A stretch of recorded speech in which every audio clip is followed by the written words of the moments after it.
Welcome to the Slop Farm. Enjoy the video. You're starting now. Open wallet and add a card if it's not there. Follow the bank's verification so the card is authorized. Make sure Face ID, Touch ID, or passcode is active. Apple Pay requires device authentication, and that protects you. Once done, set a default card and wallet to speed checkout. Also confirm NFC is available on your device. You don't need an app at checkout, but you do need the card and authentication ready for contactless taps. You'll tap at the terminal, double-click the side button on iPhone, or double-press the watch button to summon Apple Pay. Choose the card if needed. Hold the top of the iPhone or the watch face close to the contactless reader, within a few centimeters, and keep steady.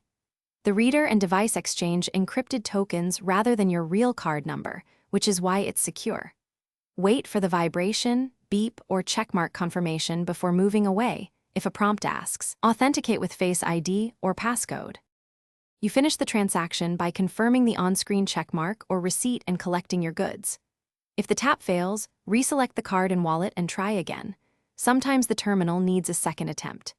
If you still see a decline, restart your device and ensure iOS/watchOS and wallet are updated, then contact your bank. Holds or verification delays are common. Finally, make sure NFC antennas aren't blocked by thick cases.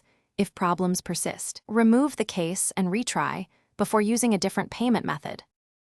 Thanks for watching. Consider subscribing if we helped you today.